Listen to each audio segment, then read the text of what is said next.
भारतीय संविधान में किन देशों से क्या क्या लिया गया है। ये समझ लीजिए कि ये वीडियो देखने के बाद ये चीज़ आप दोबारा नहीं पढ़ेंगे भविष्य में, और इतनी आसानी से आपको ये चीज़ें याद हो जाएंगी कि किन देशों से क्या क्या लिया गया है। दोस्तों एक चीज़ बता देना चाहता हूँ आपको कि यदि आपको ऐसी और मज़ेदार जी की ट्रिक्स चाहिए जी, तो चलिए हम वीडियो को स्टार्ट करते हैं। दोस्तों देखिए वीडियो बड़ा मज़ेदार रहेगा, बस शर्त इतनी सी है, तो आपको ध्यान से समझना पड़ेगा। मैं आपको ट्रिक के ज़रिए चीज़ें याद करवाऊँगा, तो चलिए हम ट्रिक को स्टार्ट करते हैं। देखिए ये आप देख रहे हैं, एक साइड लिखे हुए हमारे सारे देश और ये लिखे हुए हैं कि किन देशों से क्या क्या लिया गया है। देखिए दोस्तों एग्जाम में कैसा क्वेश्चन बनता है कि मान लीजिए आपसे पूछ सकते हैं कि जर्मनी से क्या लिया गया था हमारे संविधान में, और या फिर ये पूछ सकते हैं कि आपातकाल का सिद्धांत जो है वो किस देश से लिया गया था। इस टाइप से क्वेश्चन बन सकता है। तो मैं आपको जो ट्रिक बताऊंगा, इस ट्रिक के जरिए आप दोनों को मैच कर लेंगे और बहुत आसानी से याद भी कर सकते हो ना। अगर एग्जाम में क्वेश्चन आ जाता है तो आप इसका आंसर भी दे पाएंगे। तो पहला हमारा आता है जर्मनी। तो देखिए जर्मनी से लिया गया था आपातकाल का सिद्धांत। अब हम इसको याद कैसे रखेंगे वो बड़े ध्यान से समझिए आप। अब जर्मनी में आप देख सकते हैं कि हल्का सा वर्ड हमारा आ रहा है मनी।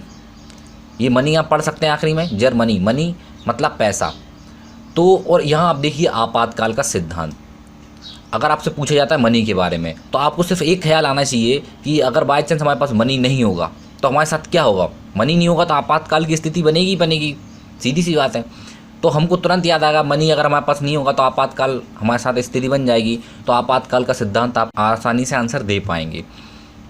और अगर उल्टा आपसे पूछ लिया जाता है, अगर आपातकाल आपके क्वेश्चन में आ जाता है और आपसे पूछा जाएगा किस देश से लिया गया है, तो आप सीधे से याद रखिए कि आपातकाल की स्थिति कब बनेगी हमारे साथ। सबसे मेन कारण होता है व्यक्ति के साथ आपातकाल की स्थिति तभी बनती है जब उसके पास मनी नहीं होता। ज़्यादातर यही कारण होता है, मनी नहीं होता तो आपातकाल की स्थिति बन जाती है। तो देखिए कितने आसानी से हमने ये चीज़ याद रख ली कि जब भी अब जर्मनी की बात आती है तो आपको आपातकाल का सिद्धांत तुरंत याद आएगा कि ये हमारा जर्मनी से लिया गया है। तो ये हमारा पहला देश कंप्लीट हो गया। इस प्रकार से सारे देश में आपको इसी तरीके से बताऊँगा। अगला आता है कनाडा।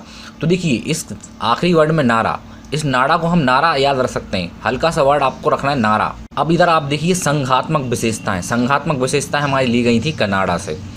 तो संघ से हम याद रख सकते हैं समूह। संघ होता है समूह, समूह को आप संघ बोल सकते हैं। तो आप सभी जानते हैं किसी भी समूह का, किसी भी समूह अगर कोई है तो उसका एक विशेष नारा होता है ना। देखा होगा आपने, जब कोई समूह कहीं जाता है आंदोलन करने के लिए तो उनका एक विशेष नारा होता है। या तो एक कोई खास व्यक्ति अपना नारा देके जाता है, या एक समूह का एक कोई ना कोई नारा जरूर होता है। तो हमको इस बात से तुरंत याद आएगा, नारा अगर पूछा जाता है कनाडा, आपसे कनाडा के बारे में पूछा जाता है कि कनाडा से क्या लिया गया, तो हमको नारा वर्ड आएगा। और नारा हमेशा एक समूह का होता है, समूह मतलब संघ। तो आप तुरंत याद रख पाएंगे कि संघात्मक विशेषताएं हमारी कनाडा से ली गई हैं। तो इस प्रकार से आप जो दूसरा देश है और उससे क्या लिया गया है इस प्रकार से याद रख सकते हैं। अगला आता है हमारा फ्रांस। तो इसको बड़े ध्यान से समझिएगा। इधर आता है गणतांत्रिक शासन व्यवस्था हमारी फ्रांस से ली गई थी। तो अब गणतांत्रिक में आपको ये गणित याद रखना है। यहाँ पे गण लिखा है ना, गणित, तो हल्का सा और आपको थोड़ा सा याद रखना है गणित। इस गणित वर्ड को आपको कैसे मैच करेंगे फ्रांस से। देखिए एग्ज़ाम हमारे एग्ज़ाम जब होते हैं तो एग्ज़ाम में गणित भी पूछी जाती है, रीजनिंग भी पूछी जाती है, हिंदी इंग्लिश सब पूछी जाती है, जीके भी पूछी जाती है। तो हम कहाँ फंसते हैं हमेशा, गणित में। गणित में ऐसे क्वेश्चन ही पूछे जाते हैं कि आपको फंसा दिया जाता है उसमें घुमा फिरा के। तो जब भी फ्रांस की बात आती है तो हमको याद आएगा फंसना। वो फंसना हमने क्या याद किया था, गणित में। गणित में हम फंस जाते हैं, एग्जाम में क्वेश्चन आते हैं। तो आपको इस चीज़ से तुरंत याद आएगा कि फ्रांस से क्या लिया गया था, गणित। तो गणित से हमको याद आएगा गणतांत्रिक शासन व्यवस्था।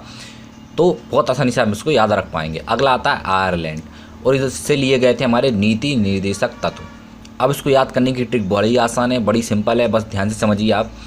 यहाँ आपको इस नीति निर्देशक तत्व में सिर्फ इतना सा 2 वर्ड याद रखने। नींद, ये नींदें लिखा हुआ है, इसको नींद पढ़ लीजिए आप। नींद इस प्रकार से पढ़ सकते हैं, नींद। तो निर्देशक तत्व आप तुरंत याद रख लेंगे। और यहाँ आप याद रखिए लैंड, इसका मतलब होगा ज़मीन। ठीक है, इसको हिंदी में बोलते हैं हम ज़मीन। तो आप कैसे याद रखेंगे, सीधी सी बात है, नींद और ज़मीन। आप समझ ही सकते हैं मैं क्या बताना चाह रहा हूँ। ये ज़मीन हो गया और ये नींद हो गया। तो ज़मीन और नींद का तो सीधा सिंपल सा बात है कि हम अगर सोने जाएंगे तो अधिकतर व्यक्ति ज़मीन पर सोता है, कोई पलंग पर सोता है, पर सोता तो ज़मीन पर ही है ना। तो इस आयरलैंड से आप तुरंत याद रख पाएंगे कि हमारे नीति निर्देशक तत्व लिए गए थे। आपको नींद वर्ड याद आएगा और आप नींद से याद रख पाएंगे नीति निर्देशक तत्व। अगला आता है दक्षिण अफ्रीका। तो दक्षिण अफ्रीका से लिया गया था संविधान संशोधन की प्रक्रिया। तो संशोधन को हम बोल सकते हैं फेरबदल करना, है ना। संशोधन मतलब होता है फेरबदल करना। तो फेर मतलब फ्री का, यहाँ पे वर्ड आ रहा है फेरबदल। तो आप यहाँ लिखिए ये फेर, आपने ये लिखा फेर। अब इस फेर को आप पढ़ सकते हैं फ्रीका। देखो हल्का सा वर्ड आ रहा फ्रीका, फेर फ्रीका, फेर फ्रीका। तो जब भी बात आती संविधान संशोधन की प्रक्रिया किस देश से ली गई थी, संशोधन मतलब फेर बदल करना, तो फेर फ्रीका, तो दक्षिण अफ्रीका से ली गई थी। दोस्तों देखिए ट्रिक पे मत जाइए, ट्रिक के ज़रिए इन सब चीज़ों को याद कीजिए, बहुत आसानी से आप इनको याद रख लेंगे।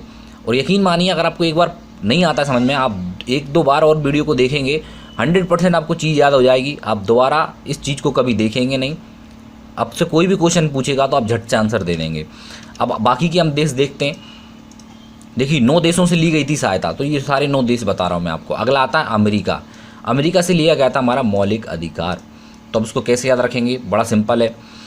देखिए हमारे संविधान में जब जिस टाइम हमारा संविधान बना था उस टाइम जब मौलिक अधिकार हमारे जब वर्णित हो रहे थे, तो जो भी थे उन्होंने ये बोला था कि ये मौलिक अधिकार हमेशा अमर रहेंगे, जनता के लिए हमेशा अमर रहेंगे। ये बात वाकई में कही गई थी। अगर आप इतिहास में इस चीज़ को देखेंगे, पहले अगर आप इस चीज़ को देखेंगे तो ये बात वाकई में कही गई थी कि हमारे मौलिक अधिकार हमेशा अमर रहेंगे। तो अब अधिकार से हमको तुरंत याद आएगा अमर। हमारे अधिकार कैसे अमर हैं, ये हमसे कोई नहीं छीन सकता। जब तक हमारा संविधान है हमारा अधिकार हमसे कोई नहीं छीन सकता, ये हमारे अधिकार अमर हैं। तो देखिए अधिकार अमर, तो इस प्रकार से अमेरिका याद रख सकते हैं अमर से आप। तो देखिए अमेरिका से अगर पूछा जाता है तो अमर से आपको तुरंत याद आएगा हमारा मौलिक अधिकार अमर है। तो अमेरिका का बात आती है, अगर पूछा जाता है अमेरिका से क्या लिए गया तो आप बता सकते हैं मौलिक अधिकार लिए गए थे। अगला आता है रूस, और इससे लिया गया था हमारा मौलिक कर्तव्य। इसको याद करने की बड़ी सिंपल ट्रिक है। रूस मतलब रूसी, हमको रूस से तुरंत याद आएगा रूसी। रूसी से हमको याद आएगा बाल, हमारे बालों में रूसी होती है।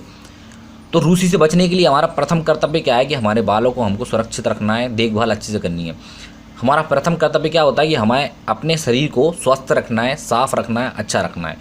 तो रूसी से आपको सिंपल सा इतना सा वर्ड याद रखना है कि हमको अगर रूसी होती है तो हमारा प्रथम कर्तव्य हमारे शरीर को स्वस्थ रखना है, अच्छा रखना है। तो इस प्रकार से आप कर्तव्य को आसानी से याद रख पाएंगे। रूसी कर्तव्य दोनों चीज़ आप बहुत आसानी से याद रख पाएंगे। तो रूस से हम याद रख पाएंगे कर्तव्य।